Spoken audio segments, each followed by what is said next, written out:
કામદારોનો પગાર હોય એટલો પગાર આપે છે આ કંપની. હવે ઓપરેટરોનો પણ એટલો પગાર આપે છે. તો આ કામદારોનો પ્રોબ્લેમ એવો છે કે આ લોકોને 5 વર્ષ 6 વર્ષ 7 વર્ષ 8 વર્ષ 10 વર્ષ 15 વર્ષ 35 વર્ષ થઈ ગઈ, પણ એ લોકોને એક બીજા કોન્ટ્રાક્ટમાં બદલી કરે કે કારણ કે આ લોકોને ગ્રેજ્યુટી ના આપવી પડે એટલા માટે આ લોકોએ એક એવો એ બનાવીને ગોલ બનાવીને કે આ લોકોને બદલી નાખે, એટલે એમનું જે નવા વર્ષથી બદલાતું હોય એટલે એમને ગ્રેજ્યુટી મળવા પાત્ર રહે ના. સરકારના રૂલ્સ પ્રમાણે 5 વર્ષ નોકરી કરેલી હોય સર્વિસ એટલે એ લોકોને ગ્રેજ્યુટી મળવા પાત્ર છે. હવે આ કંપનીની મોનોપોલી એવી છે કે આ લોકોને ગ્રેજ્યુટી ના આપવી પડે એટલા માટે 3 વર્ષે 5 વર્ષે આ બદલી નાખે છે કોન્ટ્રાક્ટ. તો એનો જવાબદાર આ જે કર્મચારીઓ છે છોકરાઓ એમને ગ્રેજ્યુટી કોણ આપશે? કંપની કાલ ઉઠીને એવું કહે છે કે ભાઈ કોન્ટ્રાક્ટર તમારો બદલાઈ ગયો, તમે કોન્ટ્રાક્ટર પહેલાં ગ્રેજ્યુટી માગો, પરંતુ ગ્રેજ્યુટી આપી એ કંપનીની જવાબદારી છે, કંઈ કોન્ટ્રાક્ટની જવાબદારી નથી. બરાબર છે? તો આ દરેક જે મિત્રો છે કામદાર મિત્રો એ કાલે મને ફોન આવ્યો કે ભાઈ અમારે આવો પ્રોબ્લેમ છે. એ લોકોએ અમને લેખિતમાં અરજી આપી છે કે ભાઈ કામદાર એકતા સંગઠન આવીને અમારા પ્રોબ્લેમનું સોલ્યુશન કરે. હવે અંદર મિટિંગ પણ ચાલી રહી છે, અહીંના 4-5 છોકરાઓ છે. મને કંપની એવું કહે છે કે ભાઈ આગળનું અમે ભૂલી જાઓ, આગળના જે વર્ષો હતા ભૂલી જાઓ, હવે નવેસરથી અમે તમારી બધી જવાબદારી લઈએ. આગળના જે કોન્ટ્રાક્ટરનો જે લેટર હતો આ લોકો જે કોન્ટ્રાક્ટરનો લેટર છે લેટરની અંદર સ્પષ્ટ લખેલું છે કે કંપનીમાં જે મળવાપાત્ર દરેક જે હક છે એ મળશે, પરંતુ અત્યારે આ લોકો આ લેટર હોમસીવ કોર્પોરેશન વાળાનો લેટર છે, એમનું કોન્ટ્રાક્ટ છે આ લોકોનું. એમાં જે સમયોગીને જે મળવાપાત્ર હક છે એ મળવાપાત્ર લેટર છે, ગ્રેજ્યુટી છે. 240 દિવસ થઈ ગયા હોય, આ 240 દિવસનું લખેલું છે કે 240 દિવસ જેના થઈ ગયા હોય એને ગ્રેજ્યુટી અને બધું મળવાપાત્ર રહેશે. આ લેટર છે એનો. હવે કંપની એવું કે છે આ કોન્ટ્રાક્ટર બદલાઈ ગયો. આ છોકરાઓને 1 મહિના પછી ખબર પડી કે કોન્ટ્રાક્ટ બદલાઈ ગયો. એમને કીધું પણ નહીં. આ કામદારોને કમસે કમ નોટિસ મારીને જણાવવું જોઈએ કે આ કાલે નોટિસ મારી 1 મહિના પછી. તો હવે આ કામદારોનો બેલી કોણ? આ પ્રશાસન શું કરે છે?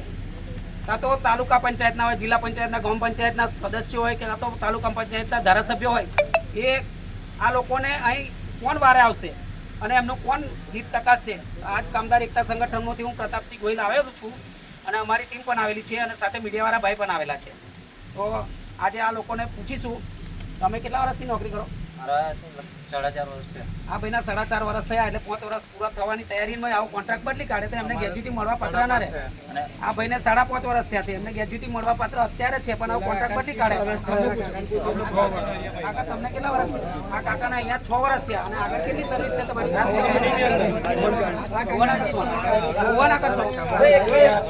આ કાકાને કેટલા વર્ષ થયા?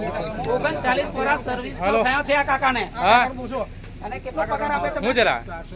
480 રૂપિયા કાકાને રોજ આપે છે. 39 વર્ષ થયા છે. ઓપરેટર છે સીએનસી. કાકા શું નામ તમારું? આ પ્રકાશ સોની આ કાકા છે, સોનું નિગમ. હવે આ કાકાને કેટલા વર્ષ છે નોકરી? 20 વર્ષ થયો છે. અત્યારે કેટલો રોજ આપે છે? 480 કાકાને પણ રોજ આપે છે. હવે આ ભાઈ છે આ કાકા, આ તમારા સીએનસી ઓપરેટર છે. શું નામ છે તમારું? કેએન રાઠોડ. અને અત્યારે તમને કેટલો રોજ આપે છે? 481 રોજ આપે છે. 20 વર્ષની સર્વિસમાં કોન્ટ્રાક્ટમાં બધી ફેસિલિટી મળે છે. કેન્ટીનની, એમ્બ્યુલન્સની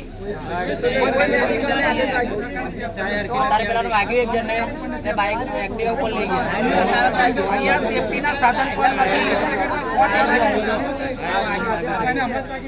આ ભાઈને વાગેલું છે, એને આપણે મુલાકાત લઈશું. ભાઈ તમને સોન પર લઈ ગયા, એમ્બ્યુલન્સ આવી તો એક્ટિવા પર આ લોકોને દવાખાને લઈ ગયા છે. અહીં કોઈ એમ્બ્યુલન્સ કે કોઈ કંપનીનો એવો જવાબદાર વ્યક્તિ નથી કે કોઈ એમને લઈ જાય. એને પણ આપણા આ કોન્ટ્રાક્ટના વર્કર ભાઈ જ કોઈ લઈ ગયેલા છે. તો આ કંપની આટલી બધી કમાણી કરે છે. કેટલું ટર્નઓવર છે વર્ષનું? કેટલું ટર્નઓવર હશે? 200 કરોડ મહિનાનું કેટલું થતું એ તો બેનરશીપ નહીં, પણ એ તો ખબર હોય. આ દાખલા તરીકે આ તો બહુ મોંઘી કંપની છે હશે પણ મોબાઈલ